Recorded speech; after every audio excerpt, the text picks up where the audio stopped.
Cakes by Shannon. Gonna teach you guys how to make some fondant today. I use this for all my characters, any fondant accents I have. I don't like buying the store-bought stuff. Has a weird aftertaste.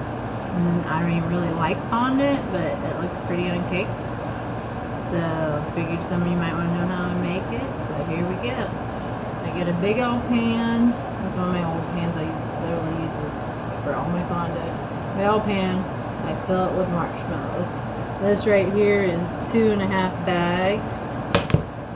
2.5 of the 10-ounce mini marshmallows.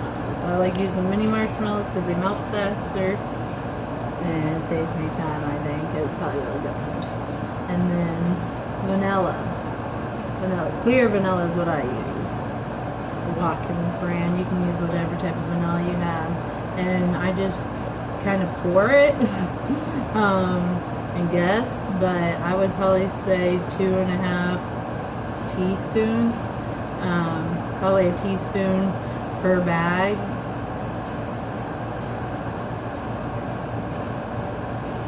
And then you add some water. I use cold water. You can use cold or hot because you're heating it up anyway.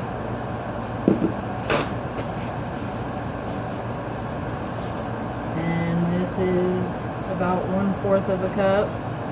I'm not going to pour it all in, probably half of it.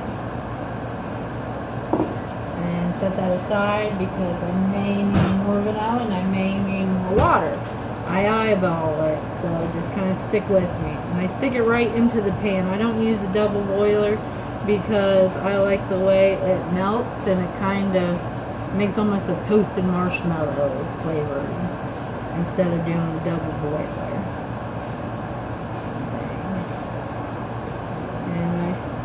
Try to keep it stirred constantly. You want to see your marshmallows like a wet look to them. That way they're totally coated with the water and the liquid. There'll be a little bit of liquid in the bottom of the pan. Not a whole bunch. You won't see a full layer of water down there, just these streaks of, I don't know if you can see, streaks. And this is actually looking a little dry as it's starting to cook. And I have it on medium-high heat. So I'm going to probably add the rest of that water. So about 1/4 of a cup for 2.5 bags. If you want to make a smaller batch, just cut down on your marshmallows and cut down on your liquid. Just continue to stir. And I kind of do a smell test. See if it's putting off a good smell of vanilla. If it doesn't smell strong enough as vanilla as you would like, you want that flavor to be in there, put a little bit more in. So that's probably 3 teaspoons for 2.5 bags. It smells better. Keep stirring, keep stirring. And you can even turn up your heat a little bit if they're not melting as fast as you would like. You guys can't see, but I have a window air conditioner right behind my camera here, and it's kind of cooling down as it's cooking because it's on so high because it's so darn hot outside today. And honestly, you're going to want to have a bag of powdered sugar. Doesn't matter what brand. I use all kinds of different brands. Whatever store I'm at, I pick a couple up. Keep it open. You're going to pour some into this, and then when it's kneading time, you're going to put some onto your tabletop or wherever you want to mix it.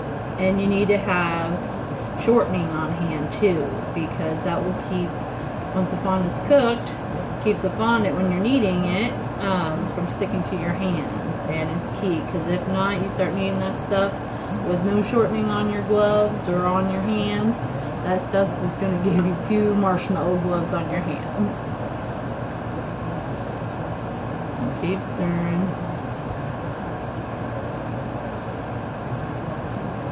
It's melting down a good bit. And it's melting down a good bit. And I actually need a good bit of fondant this weekend because I have 3 or 4 cakes going out. I have a good bit of fondant on it, so I'm going to pour in some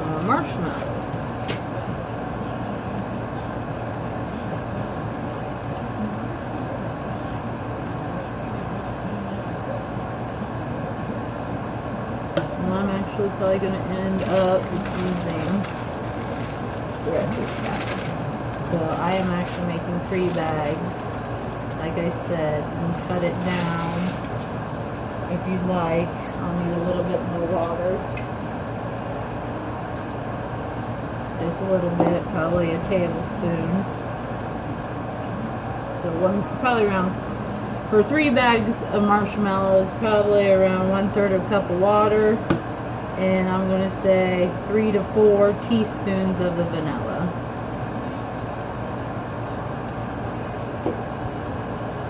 Keep stirring. Scrape the sides of your pan as you're going, and make sure you're scraping the bottom real good and keeping the marshmallow from getting burnt down there.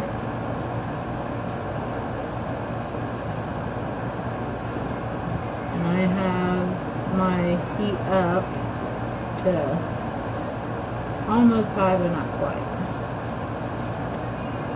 2 notches underneath high. It's getting more melty. The other marshmallows are mixing in. It's a little runny. Still got lumps, and you're trying to make it to, it is lump free, or at least almost lump free. I mean, you can have 1 or 2 lumps in there, but no more than that. I want that marshmallow to be nice and melty.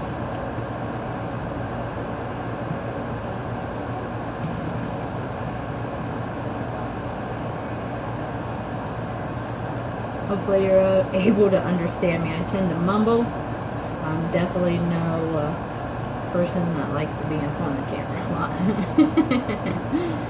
But I have been having a lot of problems with getting cakes booked. I mean, I have a lot of people trying to book cakes with me, and I just don't have the time right now between work, my son's baseball, trying to do family vacations. So I figured nothing else, if some of you guys want to attempt to make your cakes at home, this can help you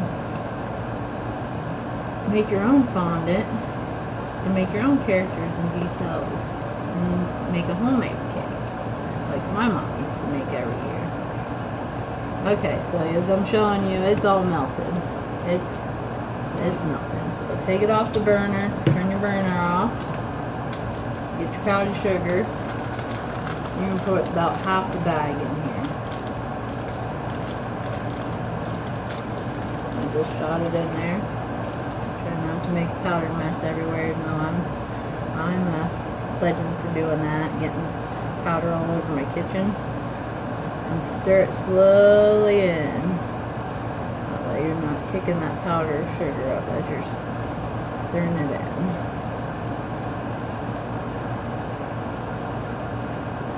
Keep stirring. You're going to get a thicker, lumpy mess right now. Now we're going to go over to the kitchen table. I'm sorry, I'm no professional videotaper person. Okay, I got my pie mat. It's like a plastic mat I use. Move this chair out of the way. And I just come in and start pouring powdered sugar down. I go in a circle, kind of follow around the pie chart.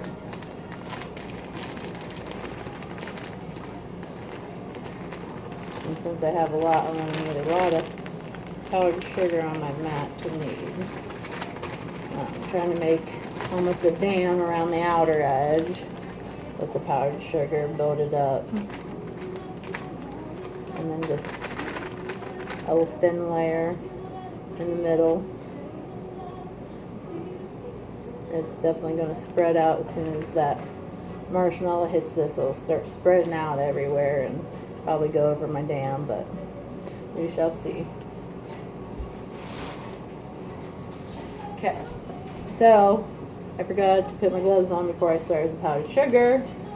I'm going to put that on before the powdered sugar. You don't have to wear gloves, I guess. For me, I like to wear the gloves. And then now what I'm doing is I got my shortening and just store brand. I like the kind that's a little bit thicker. So, not runny shortening is what I use. More high in fat. And I'm just coating my hands, making sure they're all oiled up. The more shortening, the actual better. Come over here. Actually, I should have left one hand unoiled until I poured this in here. Now, I'm scraping with my spatula and holding my pan up and dumping it in. And it's just going everywhere, as you can see. That stuff really spreads out. I mean, it's marshmallow. Try to get as much as I can of the marshmallow out of the pan.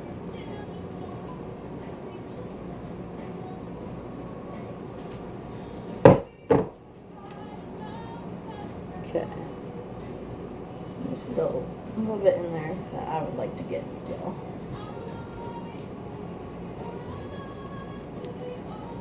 And my pan's scraped as well as I can get it.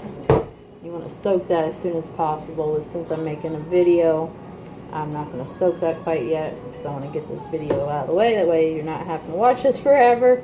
So basically I just start taking the sides and the powdered sugar and folding it in. Keep folding and keep folding. And it's going to look lumpy as crap. You can shift your powdered sugar before you start if you want.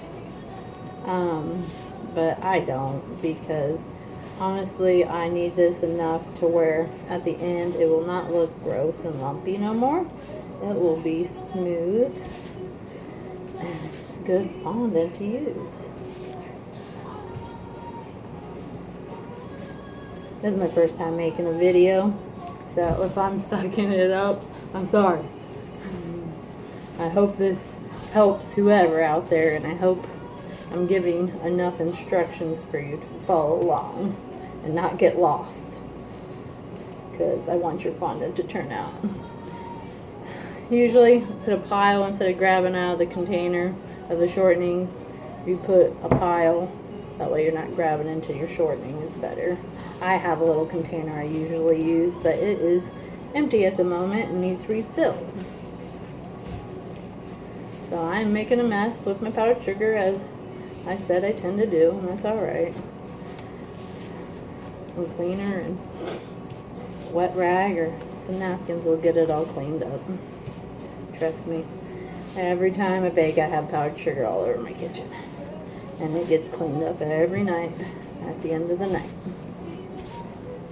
Just keep on kneading. I know it's like, what the heck, this takes forever. And actually, I think I'm going to need a little bit more powdered sugar. So I may grab a bag of it here in a second if this doesn't start getting thick. Well, as you see, it gets thicker and it's more of, looks like a cookie dough or something. More shortening. And keep on adding shortening as you're kneading, and keep on making sure you're getting more powdered sugar in there, because that's what's going to give you the right texture. And that shortening keeps it from cracking and looking a mess. And I actually took just a chunk of it, set it aside here, and I'm going to keep on kneading it. And I'm going to do it in smaller portions now, just to try to make sure I get all those lumps and crap that I don't want in there out. I'm going to need more powdered sugar, but sorry, allergies are kicking my butt. So there's one or two lumps, and it's still a little sticky because it needs a little bit more powdered sugar and a little bit probably more shortening. Once I'm done with it, I take shortening and I coat it all around the fondant, and then I store it in an airtight container. It keeps it dry, or keeps it moist so it doesn't dry out. And when you're wanting to build characters or you need more stiffness, add cornstarch to it and it'll start thickening it up. Knead cornstarch in, like I've been kneading this powdered sugar in. And sprinkle some down and knead it in. And then keep on adding until you get the thick texture that you want. But this is pretty loose right now because it needs more powdered sugar. But I just wanted to show you That's what it is. That's what it looks like. You need a little bit more powdered sugar, but this one. And then you got your fondant to color and decorate as you please. Hope this helps. Hope you enjoyed my video. Thank you.